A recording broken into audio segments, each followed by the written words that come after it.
ಶಿಥಿಲಾವಸ್ಥೆಗೆ ತಲುಪಿದ್ದ ನಗರಸಭೆ ವಾಣಿಜ್ಯ ಮಳಿಗೆಗಳ ತೆರವಿಗೆ ಬುಧವಾರ ಬೆಳ್ಳಂಬೆಳಗ್ಗೆ ಭಾರೀ ಪೊಲೀಸ್ ಬಂದೋಬಸ್ತಿನಲ್ಲಿ ಸಿದ್ಧತೆಗಳು ಜೋರಾಗಿವೆ.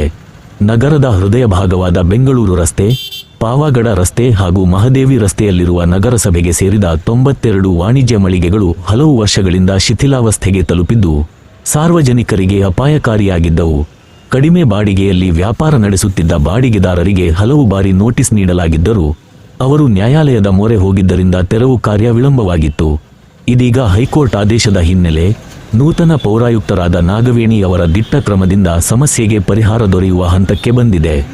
ರಸ್ತೆ ಅಗಲೀಕರಣಕ್ಕೆ ಅಡ್ಡಿಯಾಗಿದ್ದ ಈ ಮಳಿಗೆಗಳನ್ನು ಜೆಸಿಬಿ ಯಂತ್ರಗಳ ಮೂಲಕ ತೆರವುಗೊಳಿಸಲು ಅಧಿಕಾರಿಗಳು ಮುಂದಾಗಿದ್ದು, ಯಾವುದೇ ಅಹಿತಕರ ಘಟನೆಗಳು ನಡೆಯದಂತೆ ಸ್ಥಳದಲ್ಲಿ ಭಾರೀ ಪೊಲೀಸ್ ಬಂದೋಬಸ್ತ್ ಕಲ್ಪಿಸಲಾಗಿದೆ. ಈ ತೆರವು ಕಾರ್ಯ ನಗರದ ಅಭಿವೃದ್ಧಿಗೆ ಮಹತ್ವದ ಹೆಜ್ಜೆಯಾಗಿದ್ದು, ಮುಂದಿನ ದಿನಗಳಲ್ಲಿ ರಸ್ತೆ ಅಗಲೀಕರಣ ಹಾಗೂ ಮೂಲಸೌಕರ್ಯ ಅಭಿವೃದ್ಧಿಗೆ ದಾರಿಯು ತೆರೆಯಲಿದೆ ಎಂದು ಅಧಿಕಾರಿಗಳು ತಿಳಿಸಿದ್ದಾರೆ.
ಕೆಲವರಿಗೆ ಕೊಟ್ಟಿದ್ದು ಸರ್, ಕೆಲವರಿಗೆ ಕೊಟ್ಟಿಲ್ಲ. 36 ಮಳಿಗೆ ಕೊಟ್ಟಿದ್ದಾರೆ ಸರ್. ಅದು ಹಿಂದೆ ಮುಂದೆ ಜಾರಿಯಾಗಿದೆ ಸರ್. ಕೆಲವರು ಟೈಮ್ನಾಗೆ ನೋಟಿಸ್ಗಳು ಬಂದಾಗ, ರಿಜಿಸ್ಟರ್ ಪೋಸ್ಟ್ ಬಂದಾಗ ಇದ್ದಿಲ್ಲ, ಪಾರ್ಟಿಗಳು ಹೊರಗಿದ್ರು. 11ನೇ ತಾರೀಕು ಮತ್ತೆ ಇನ್ನೊಂದು ಸರಿ ಕಳಿಸಿದ್ರು, ಇನ್ನೊಂದು ಸರಿ ರಿಸೀವ್ ಮಾಡಿದ್ದಾರೆ. ಈಗ ಎಷ್ಟು ವರ್ಷದಿಂದ ನೀವು ಇಲ್ಲಿ ವ್ಯಾಪಾರ ಮಾಡ್ತಾ ಇದ್ದೀರಿ? 1978ರಿಂದ ಮಾಡ್ತಿದ್ದೀವಿ ಸರ್. 78ರಿಂದ ಕಾನೂನುಬದ್ಧವಾಗಿ ಅವ್ರು ಏನೈತೆ ಕಾರ್ಯಕ್ರಮ ಮಾಡಲಿ ಸರ್. ನಾವು ಬೇಡ ಅನ್ನೋದು, ಅದಕ್ಕೆ ಅಡ್ಡಿ ಬರಲ್ಲ. ಕೆಲವರು ಕಾರ್ಮಿಕರು ಇದ್ರ ಮೇಲೆ ಡಿಪೆಂಡ್ ಆಗಿದ್ದಾರೆ.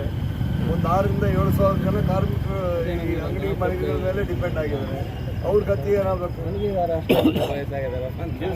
ದಿವಸ ನಡೆಯೋ ಜೀವನದ ದಾರಿ ಸರ್ ಇದು. ನಾವು ಅವರಿಗೆ ಕಾನೂನು ಬಿಟ್ಟು ಮಾಡ್ರಿ ಅಂತ ನಾವು ಯಾವುದೂ ಒತ್ತಡ ಮಾಡಲ್ಲ.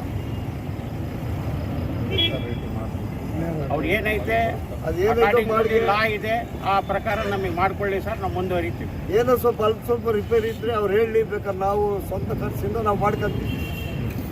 ಬೇರೆ ಎಲ್ಲ ಮಾಡ್ಕೊಟ್ಟಿದ್ದಾರೆ. ಸರ್ಕಾರಿ ಕಚೇರಿಗಳು ಸ್ವಂತ ಕಟ್ಟಡ ಬಿಲ್ಡಿಂಗ್ ಆಗಿದೆ. ಸರ್ಕಾರಿ ಕಚೇರಿಗಳ ಅಥವಾ ಕಟ್ಟಡಗಳನ್ನ ಸ್ವಂತ ಅವು ದುರಸ್ತಿ ಹಂತದಲ್ಲಿ ತಲುಪಿದಾವೆ ಅಂತ ಅವ್ರು ಹೇಳ್ತಾರೆ. ಈಗ ಅವರು ಹೇಳ್ತಾರೆ ಇಲ್ಲ ಸರ್, ನಮಗೂ ಅವಕಾಶ ಕೊಡಬೇಕು, ನಾವು ಮಾಡಿಸ್ಕೊಳ್ಳೋಕೆ ಅವಕಾಶ ಕೊಡಬೇಕು.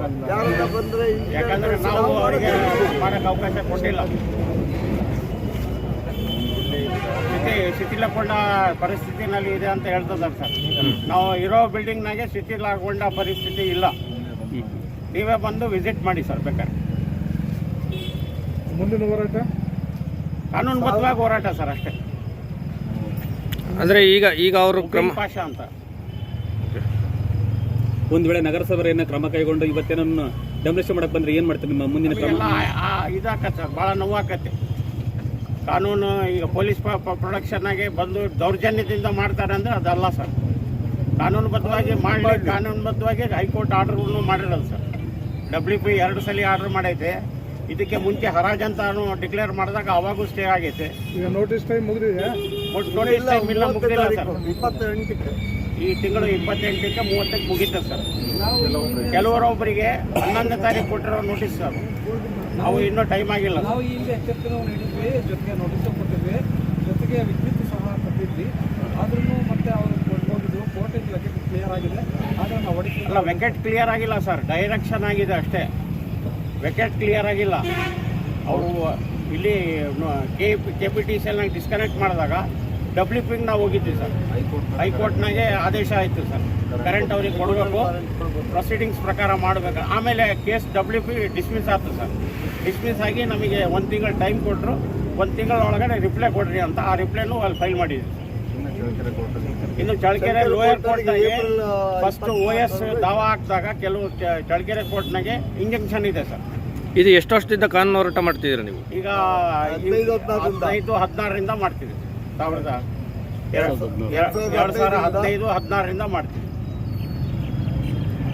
ಈ ಪ್ರತಿ ಒಂದೇ ಸರಿ ಈ ಥರನೇ ಮಾಡ್ತಾರೆ. ಇದಕ್ಕೆ ಮುಂಚೆನೂ 16ರಾಗೆ ಹರಾಜುಗೆ ತಂದಿದ್ರು ಸರ್. ಸೆಕೆಂಡ್ ಬೆಂಚ್ನಾಗೆ ಸ್ಟೇ ಆಗಿತ್ತು ಸರ್. ಈಗ ಆ್ಯಕ್ಚುಲಿ ಅವರು 2015-16ರಲ್ಲಿ ಏನು ಮಾಡಿದ್ದಾರೆ ಅಂದರೆ 12 ವರ್ಷಗಳ ಕಾಲ ಅಗ್ರಿಮೆಂಟ್ ಮಾಡಿಕೊಟ್ಟಿದ್ದಾರೆ. ಸಬ್ ರಿಜಿಸ್ಟ್ರ್ ಆಫೀಸಲ್ಲಿ ಅಗ್ರಿಮೆಂಟ್ ಆಗಿದೆ. ಅದು ಬೇಕಾದ್ರೆ ಅದನ್ನ ನಮ್ಮ ಹತ್ರ ಪ್ರೂಫ್ ಇದೆ. ಈಗ ಅವ್ರು ಟೈಮ್ ಆಗ್ದಲ್ಲ ಯಾವ ರೀತಿ ಅವ್ರು ಡೆಮಾಲಿಷ್ ಮಾಡ್ತಾರೆ ಅವಾಗ ಮಾಡ್ಬೇಕಾದ್ರೆ ಗೊತ್ತಿರಲಿಲ್ಲ. ಸಬ್ ರಿಜಿಸ್ಟರ್ ಟೈಮ್ ಯಾವಾಗಿದೆ? 2029. ಹಾಂ, ಅದು ಸಬ್ ರಿಜಿಸ್ಟ್ರ್ ಆಫೀಸಲ್ಲಿ ರಿಜಿಸ್ಟರ್ ಆಗಿದೆ. ಅಗ್ರಿಮೆಂಟ್ ಆ ಡಾಕ್ಯುಮೆಂಟ್ ನಮ್ಮ ಹತ್ರ ಇದೆ. ನಗರಸಭೆಗೆ ಬಾಡಿಗೆ ರೂಪದಲ್ಲಿ ಏನಾದರೂ ಕಟ್ಟಿದ್ದೀರಾ? ಸರ್ ಈಗ ಅಪ್ಲಿಕೇಶನ್ ಹಾಕಿದ್ವಿ. ನಮ್ಮ ಹತ್ರ ಬಾಡಿಗೆ ತಗೊಂತಿಲ್ಲ, ಬಾಡಿಗೆ ತಗೊಳ್ರಿ ಅಂತ. ಇಲ್ಲಿ ಚಳ್ಳಕೆರೆ ಕೋರ್ಟಿಂದ ಡೈರೆಕ್ಷನ್ ಆಗಿದೆ, ಬಾಡಿಗೆ ಅವ್ರು ತಗೊಳ್ರಿ ಅಂತ. ನಾವು ಬಾಡಿಗೆ ಕಟ್ಟಕ್ಕೆ ಹೋದ್ರೆ ಅಲ್ಲಿ ಚಳ್ಳಕೆರೆಗೆ ವಕೀಲರು ಅವ್ರ ಪರವಾಗಿರೋ ವಕೀಲರು ಏನು ಹೇಳಿದ್ರು, ನಾವು ತಗೊಳ್ತೀವಿ ಸರ್, ನಾವೇನು ಅಬ್ಜೆಕ್ಷನ್ ಮಾಡಲ್ಲ ಅಂತ ಹೇಳಿದ್ರು. ಇಲ್ಲಿ ಆಫೀಸಿಗೆ ಹೋಗಿದ ತಕ್ಷಣ ಹೇಳ್ತಾರೆ ಕಮಿಷನರ್ ಇಲ್ಲ, ಅವರಿಲ್ಲ, ಇವರಿಲ್ಲ, ಎಲ್ಲ ಮುಂದಕ್ಕೆ ತಪ್ತಾರೆ ಸರ್. ಅದು DDನೂ ಕೆಲವರು ಅಂಗಡಿನವರು ಡೈರೆಕ್ಟಾಗಿ ಕಳಿಸಿದ್ದಾರೆ ಸರ್.